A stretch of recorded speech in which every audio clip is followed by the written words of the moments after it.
Hi friends, இந்த வீடியோவில் நம்ம பார்க்க போகிறது என்னென்னு பார்த்தீங்கன்னா, ஆர்பிஐ போட்ட புதிய ரூல்ஸ். தினமும் பார்த்தீங்கன்னா 100 ரூபா ஃபைனு. இதை பற்றி தான் இந்த வீடியோவில் நம்ம டீட்டெயிலாக பார்க்கலாம். நாளுக்கு நாள் பார்த்திங்கன்னா டிஜிட்டல் பண பரிவர்த்தனையோட ஆதிக்கம் தொடர்ந்து அதிகரிச்சுட்டு வருது. காரணம் பார்த்திங்கன்னா, பேங்குக்கு அதிக நேரம் நாம் ஸ்பெண்ட் பண்ண முடியாதுங்கிற காரணத்தினால தான் டிஜிட்டல் பண பரிவர்த்தனையை அதிகமாக கொண்டு வந்தாங்க பேங்க் சைட்லேருந்து. இப்போது ஒரு சில சமயம் பார்த்திங்கன்னா நம்ம ஏடிஎம்மில் பணம் எடுப்போம், அதே மாதிரி பணம் டெபாசிட் பண்ணுவோம். இப்படி ஏடிஎம்மில் நாளுக்கு நாள் பணம் எடுக்கிறது அதிகரிச்சு தான் வருது, பணம் டெபாசிட் பண்ணுறது அதிகரிச்சு தான் வருது. இந்த நிலையில் பார்த்திங்கன்னா இப்படி சில சமயங்களில் ஏடிஎம்மில் பணம் எடுக்கும்போதோ பணத்தை டெபாசிட் பண்ணும்போதோ நம்மளுடைய அமௌண்ட்டு அதில் மாட்டிக்கும். அதாவது எப்படி சொல்கிறதுனா, பணம் ஏடிஎம் கார்டை போடுவீங்க, அமௌண்ட் என்ட்ரு பண்ணுவீங்க, பணம் வராது. ஆனால் அக்கௌண்ட்லேருந்து பணத்தை கழிச்சிருவாங்க, டெபிட் பண்ணிடுவாங்க.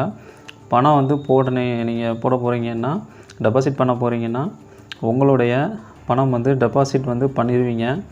உங்களுக்கு உங்களுடைய அக்கௌண்ட்டில் பணம் கிரெடிட் பண்ணப்படாமல் போயிடலாம் சில சமயங்களில். இது பேங்க் சைடோட ஒரு எரர் தான், அதாவது சர்வர் ப்ராப்ளம் பேங்க் சைடு. இதை அவங்க சரியான முறையில் திருப்பி செலுத்தணும். குறைஞ்சது பார்த்திங்கன்னா 5 நாள்லேயே அவங்க அந்த பணத்தை ரிட்டர்ன் பண்ணிடணும் உங்களுடைய வங்கி கணக்கில். அப்படி ரிட்டர்ன் பண்ணலைன்னா என்ன ஆகும்னு பார்த்திங்கன்னா, 5 நாளைக்கு மேலே அவங்க லேட் பண்ணாங்கன்னா அந்த பேங்கு எந்த பேங்க்கில் உங்கள் அமௌண்ட் கிரெடிட் இல்லை டெபிட் பண்ணாங்களோ அந்த அமௌண்ட்டு பார்த்திங்கன்னா ஒரு நாளைக்கு 100 ரூபா உங்களுடைய அக்கௌண்ட்டில் கிரெடிட் பண்ணி விடணும்னு சொல்லி ஆர்பிஐ புதுசாக ரூல்ஸ் போட்டாங்க. இது 2019 கொண்டு வந்தாங்க. ஆனால் இப்போ வரைக்கும் இந்த ரூல்ஸ் இருக்க தான் செய்யுது.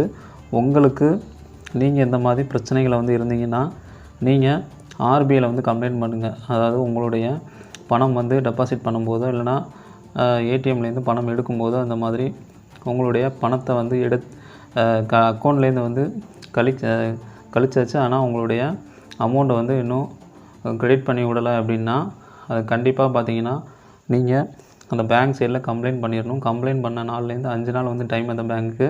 5 நாளைக்கும் உள்ள அந்த பேங்க் ரிட்டர்ன் பண்ணலன்னா உங்களுக்கு ஒரு நாளைக்கு 100 ரூபா கிரெடிட் பண்ணி விடணும். இது ஆர்பிஐ ரூல்ஸ் அந்த பேங்க் சைட்லேருந்து. இதை கண்டிப்பாக எல்லோரும் தெரிஞ்சுக்கோங்க.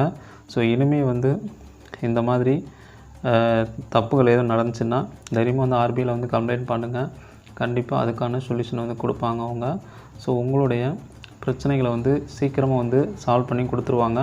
ஆனால் கண்டிப்பாக பேங்க் சைட்லேருந்து அதற்கான தீர்வுகள் உடனடியாக இருக்கப்படும்.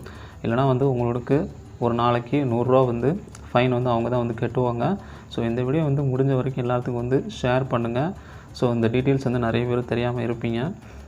இந்த வீடியோ பிடிச்சிருந்துச்சுன்னா லைக் பண்ணுங்கள், ஷேர் பண்ணுங்கள், கமெண்ட் பண்ணுங்கள். வீடியோ பற்றிய கருத்துக்களை கமெண்ட் பாக்ஸில் தெரிவிங்க. நன்றி.